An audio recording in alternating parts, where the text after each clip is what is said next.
سپہ سالار کی تقریر ہمارے لیے مشعل راہ ہے۔ آج سپہ سالار نے جس تقریر سے اسلامی روح کو گرمایا ہے وہ بے مثال ہے۔ ان کی تقریر کے بعد مزید کسی اضافے کی ضرورت نہیں۔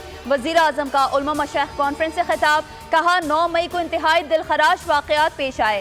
سوشل میڈیا پر شہداء کی بے حرمتی کی جا رہی ہے۔ خوارج نے اسلامی تاریخ میں تباہ کن کردار ادا کیا۔ پاکستانی ہونے کا دعویٰ کرنے والوں کی ملک دشمنی کو پہچاننا ہوگا۔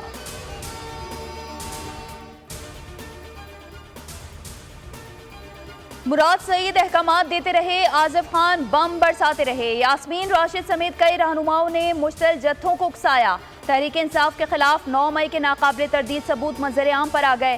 سی سی ٹی وی فوٹیج میں سب صاف ظاہر ہے۔ قومی املاک کو نقصان پہنچایا گیا۔ شہداء کی یادگاروں کی توڑ پھوڑ کی گئی۔ قومی تنصیبات کو بھی تہس نہس کر ڈالا۔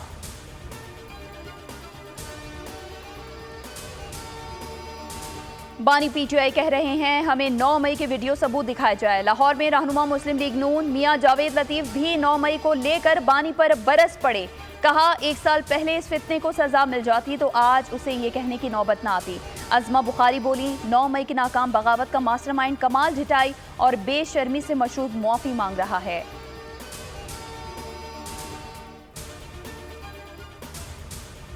پاکستان کو بنگلہ دیش بنانے کی باتیں کی جا رہی ہیں۔ مصدق ملک نے کہا ہے کہ ایک جماعت کے لوگ مسلسل پاکستان کے خلاف بیانات دے رہے ہیں۔ ایک مخصوص ٹولہ عوام کے ذہنوں میں نفرت اور انتشار پیدا کرنا چاہتا ہے۔ مصدق ملک نے مزید کہا کہ ملک میں مہنگائی کم اور ترقی کی شرح بڑھ گئی ہے۔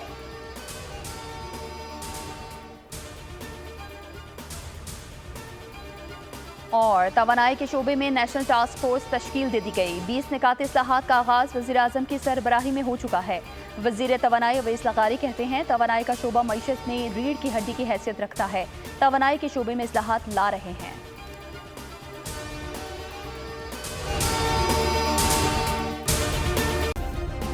سبسکرائب کریں اور بیل دبائیں تاکہ کوئی خبر رہ نہ جائے۔